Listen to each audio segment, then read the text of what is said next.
Very good morning everyone. আজকে আমরা যে টপিকটা নিয়ে আলোচনা করব সেটা হচ্ছে সেট থিওরি পার্ট 4। আমরা অলরেডি সেট থিওরির উপরে 3টে ক্লাস করেছি। আজকে আমরা সেট থিওরির 4th ক্লাসে আছি এবং এই সেট থিওরির 4th ক্লাসে টপিক অফ ডিসকাশনটা কি, যে সাবসেট কিভাবে বের করতে হয় এবং তোমাকে যদি বলা হয় যে কিভাবে একটা সেট থেকে কতগুলো সাবসেট বের করা যায় সেটার ফর্মুলা কি, সেটা তুমি কিভাবে করবে। অর্থাৎ ধরো তোমাকে আমি বললাম যে 3টে এলিমেন্টের একটা সেট আছে। 3টে এলিমেন্ট কি কি, 2, 5 আর 10। এবং তোমাকে আমি বললাম যে এই 3টে এলিমেন্টের থেকে 3টে এলিমেন্টের সেট থেকে তুমি কতগুলো সাবসেট বানাতে পারবে। তো তুমি প্রথমেই লেখা শুরু করবে যে 2 হলো একটা সাবসেট, 5 হলো একটা সাবসেট, 10 হলো একটা সাবসেট। তারপরে তুমি বলবে 2 আর 5 কে নিয়ে আমি একটা সাবসেট বানাতে পারি, তাহলে 2 আর 5 একটা সাবসেট। 5 আর 10 কে নিয়ে আমি একটা সাবসেট বানাতে পারি, তাহলে 5 আর 10 একটা সাবসেট। 2 আর 10 কে নিয়ে আমি একটা সাবসেট বানাতে পারি, রাইট। 10 আর 5 কে নিয়ে কি আমি বানাতে পারবো না? কেন? কারণ 10 আর 5 কে নিয়ে সাবসেট বানালে সেটা এই সাবসেটের ইকুয়াল হবে। অর্ডার কিন্তু সেটের ম্যাটার করে না। অর্থাৎ 5 আর 10 যা, 10 আর 5 ও কিন্তু তাই। তো দুটোকে আলাদা করে লেখা কিন্তু দরকার নেই। অর্ডার 5 আগে থাকছে 10 পরে থাকছে নাকি 10 আগে থাকছে 5 পরে থাকছে, এই অর্ডারটা কিন্তু সেটে ম্যাটার করে না।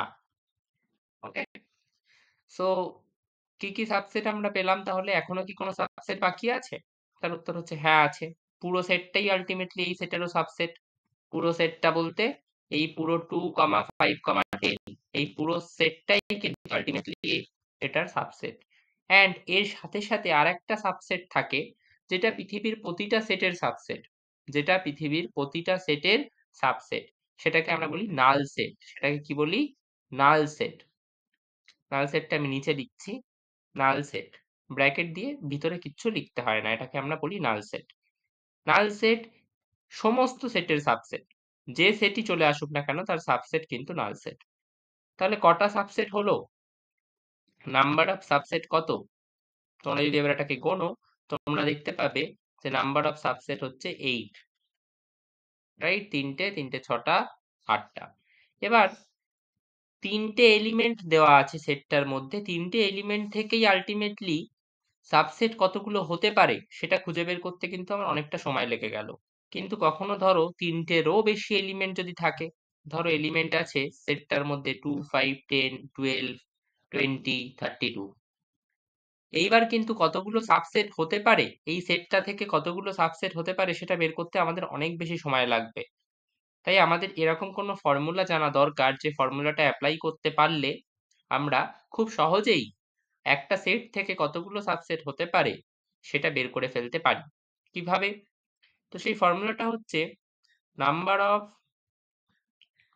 সাবসেট অফ এনি সেট, বা number of subset of a set containing n elements. ধরে নাও যে একটা সেটে যদি n এলিমেন্ট থাকে, n সংখ্যক এলিমেন্ট থাকে। n সংখ্যক এলিমেন্ট বলতে এই সেটটার কথা যদি বলি, তার ক্ষেত্রে nটা 3 হয়ে যাবে, কারণ এই সেটটায় 3টে এলিমেন্ট আছে। এই সেটটার ক্ষেত্রে nটা 6 হয়ে যাবে, কেননা এই সেটে 6টা এলিমেন্ট আছে। তো আমি ধরে নিচ্ছি number of subset of a set containing n element. একটা সেটে যদি n সংখ্যক এলিমেন্ট থাকে, তবে তার সাবসেটের সংখ্যা কত হবে? তার সাবসেটের সংখ্যা হবে 2 টু দি পাওয়ার n। তোমরা চেক করে দেখতে চাও? দেখো, এই যে সেটটা কটা এলিমেন্ট আছে? 3টে। তাহলে আমি 2 টু দি পাওয়ার n মানে কি, n এর জায়গায় আমি 3 বসাবো। n মানে কি, কতগুলো এলিমেন্ট আছে সেটা, তো n এর জায়গায় 3 বসালাম, 2 কিউব মানে 8। দেখো আলটিমেটলি 8ই কিন্তু বেরিয়েছে নাম্বার অফ সাবসেট। এটার যদি আমাকে সাবসেট বের করতে হয় কি করব? 2 টু দি পাওয়ার 6। 6 কেন? কারণ এলিমেন্টের সংখ্যা 6টা। তাহলে 2 টু দি পাওয়ার 6 কত হবে? 8 আর 8 62। ওকে, তো এইভাবে কিন্তু একটা সেট থেকে কতগুলো সাবসেট হতে পারে সেটা কিন্তু আমরা ক্যালকুলেট করে ফেলতে পারি, যে একটা সেটের সম্ভাব্য সাবসেটের সংখ্যা কত হতে পারে। ওকে, নাও এই অঙ্কটা যদি আমরা করতে চাই, খুব সিম্পল একটা অঙ্ক। বলা হচ্ছে যে একটা সেট দিয়ে দিয়েছে 1590 এবং এই সেটটা থেকে সাবসেট বের করতে হবে। বলছে কতগুলো সাবসেট হতে পারে সব কটা লেখো। প্রথম কথা, কতগুলো সাবসেট হতে পারে এই সেটটা থেকে সেটা আগে আমি বের করি, তারপরে সেই সব কটা সাবসেট লিখব। তো নাম্বার অফ সাবসেটের formula 2 to the power n। এখানে n কত? এখানে n হচ্ছে 4, কারণ চারটে এলিমেন্ট আছে। টু দি পাওয়ার 4 মানে হচ্ছে 16। তাহলে 16টি সাবসেট কিন্তু হতে পারে এই সেটটা থেকে। এবার এই 16টি সাবসেট কিন্তু আমাদেরকে লিখতে হবে। তো এক এক করে লেখা শুরু করে দিতে হবে। প্রথম সাবসেট আমি খালি 1টাকে নিয়ে বানাবো, পরের সাবসেটটা খালি 5টাকে নিয়ে বানাবো, তারপরেরটাকে খালি 9টাকে নিয়ে বানাবো, তারপরেরটাকে খালি 0 দিয়ে বানাবো, তারপরের সাবসেটটাকে আমি বানাবো হচ্ছে শুধুমাত্র 1 আর 5 দিয়ে, তারপরের সাবসেটটাকে বানাবো শুধুমাত্র 1 আর 9 দিয়ে, তারপরের সাবসেটটাকে আমি বানাবো 1 আর লাস্টে 0টাকে নিয়ে, তারপরের সাবসেটটাকে আমি বানাবো 5 আর 9 দিয়ে, তারপরেরটাকে বানাবো 5 আর 0 দিয়ে। 5 এর সাথে 1 কে দিয়ে বানাবো না, কেন? কারণ 5 আর 1 যা, 1 আর 5 ও কিন্তু তাই, অলরেডি 1 আর 5 হয়ে গেছে, তাই 5 এর সাথে 1 কে দিয়ে আর বানাবো না। সিমিলারলি 9 এর সাথে কি বানাবো দেখো, 9 এর সাথে 0 বানাবো। 9 এর সাথে 5 এর বা 1 এর কেন বানাবো না? কেননা 9 এর সাথে 5 এর অলরেডি হয়ে গেছে, 9 এর সাথে 1 এরও অলরেডি হয়ে গেছে। নেক্সট তিনটের বানাবো এবার। তিনটের কি 1, 5 আর 9 এর বানাবো।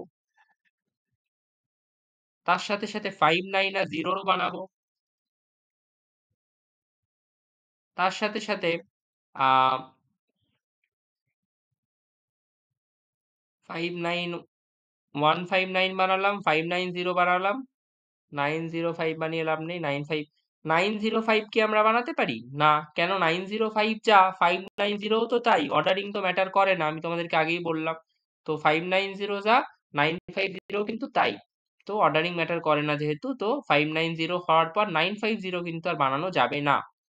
তিনটে 6টা, তিনটে 9টা, তিনটে 12টা হয়েছে। আরো 4টে আমাদেরকে খুঁজতে হবে, যে আরো 4টে সাবসেট কিন্তু থাকবে। ঠিক আছে? সবকটা নিয়েছি, 1, 5 নিয়েছি, 1, 9 নিয়েছি, 1, 0 নিয়েছি, 5, 9, 5, 0 নিয়েছি। একটু এই দাগটা আমি মুছে নিয়ে এখানে একটু জায়গা পাই। পারফেক্ট। তো 1, 5 নিয়ে 9 বানিয়েছি, 1, 5, 0 বানাইনি। 1, 5, 0। আচ্ছা, সেকেন্ড ব্র্যাকেট দিতে হবে, এটা আমি ফার্স্ট ব্র্যাকেট দিয়ে ফেলেছি। এটা ঠিক আছে, সেকেন্ড ব্র্যাকেট। 1, 5, 0 পরে দেখো আমাকে কিন্তু মাথায় রাখতে হবে যে 16টা হবে। হ্যাঁ, 16টার বেশি আমি চাইলেও বানাতে পারবো না, আর 16টার কম কোনোভাবেই থাকার কথা নয়। এই 16টা পেয়ে যাওয়ায় এই ফর্মুলাটা কাজে লাগিয়ে এই যে আমি জানতে পেরে গেছি যে টোটাল সাবসেটের সংখ্যা 16 হবে, এতে কিন্তু আমার অনেক বেশি সুবিধা হচ্ছে। কেননা আমি গুনে নিতে পারছি যে আর কটা বাকি আছে। তো আমায় খুঁজতে সুবিধা হচ্ছে। আমার কিন্তু খুঁজতে অনেকটাই সুবিধা হচ্ছে। না হলে কিন্তু আমার অনেক বেশি প্রবলেম হতো, আমি কিন্তু একটা কনফিউশনে থাকতাম যে আর কটা বাকি আছে, কিছু থেকে যাচ্ছে কিনা। ওকে, তো সেক্ষেত্রে কিন্তু ভুল হওয়ার সম্ভাবনা অনেকটাই বেশি থাকতো। তো 150 আমি বানিয়েছি। 150 পরে আর কি বানানো যেতে পারে? 590 হয়ে গেছে, 591ও হয়ে গেছে। 190টা বানানো যেতে পারে, যেটা এখনো হয়নি। 190 এবং আরেকটা বানানো যেতে পারে, আর কিন্তু কোনো কম্বিনেশন বানানো সম্ভব না। আরেকটা যেটা সাবসেট হবে, পুরো সাবসেটটাই, মানে পুরো সেটটাই কিন্তু আলটিমেটলি নিজেরই সাবসেটও হয়। তো পুরো সেটটাকেও তোমাকে নিতে হবে। লাস্টের এই বিষয়টা খুব ইম্পর্টেন্ট, মাথায় রাখবে যে পুরো সেটটাই কিন্তু আলটিমেটলি নিজেরই সাবসেট হয়। তো পুরো সেটটাকেও কিন্তু তোমাকে নিতে হবে, এই যেটাকে আমি গ্রিন কালারে দেখছি। আর ফাইনাল একটা যেটা হচ্ছে, আর একটাই সেট বাকি আছে। দেখো 15টা হয়ে গেছে, আর একটাই সেট। আমি তোমাদেরকে বারবার বলেছি নাল সেট প্রতিটা সেটের সাবসেট হয়। নাল সেট প্রতিটা সেটের সাবসেট হয়। হয়ে গেল, 16টা হয়ে গেছে। 4টে, 6টা, 8টা, 10টা, 13টা, 16টা। আমরা এই সেটের প্রত্যেকটা সাবসেটের সংখ্যা কিন্তু, প্রত্যেকটা সাবসেটকে আমরা লিখে ফেললাম, এবং কতগুলো সাবসেট হতে পারে সেটাও কিন্তু আমরা ফর্মুলার সাহায্যে দেখিয়ে দিলাম, এবং ততগুলোই সাবসেট আমরা লিখে ফেললাম। Next, how many subset can be formed from a set of n element, n সংখ্যক এলিমেন্টের একটা সেট থেকে কতগুলো সাবসেট তৈরি করা যেতে পারে। তো আমি অলরেডি তোমাদেরকে এইটাই বলে দিয়েছি এখানে, রাইট? অলরেডি তোমাদেরকে এই ফর্মুলাটার মাধ্যমে আমি এটাই কিন্তু বলে দিয়েছি। আমি দেখি এটাকে যদি আমি কপি করে নিতে পারি, না এটা যাই হোক, এটা কপি করার দরকার নেই। সো আমি জাস্ট লিখে দিচ্ছি যে 2 to the power n elements can be formed 2 to the power n element লেখাটা ভুল, 2 to the power n subsets can be formed from a set of n element, n সংখ্যক এলিমেন্টের একটা সেট থেকে 2 টু দি পাওয়ার n সংখ্যক subset বানানো যেতে পারে। ওকে, enumerate all the subsets of set S equals to 1 3 5 7। এই সেটের যতগুলো সাবসেট তৈরি করা সম্ভব সেগুলো আমাদেরকে করতে হবে, ঠিক আগেরটার মতোই তোমরা এটা করে নিতে পারবে। কতগুলো হবে? নাম্বার অফ সাবসেট 16টা হবে 2 টু দি পাওয়ার 4, এবং সেই 16টা সাবসেট তোমাদেরকে খুঁজে বের করতে হবে খুব সিম্পল ওয়েতে। ওকে, সো দিস ইজ এইভাবে আমরা এটাকে করি যে সাবসেট কিভাবে খুঁজে বের করতে হয়। Thank you.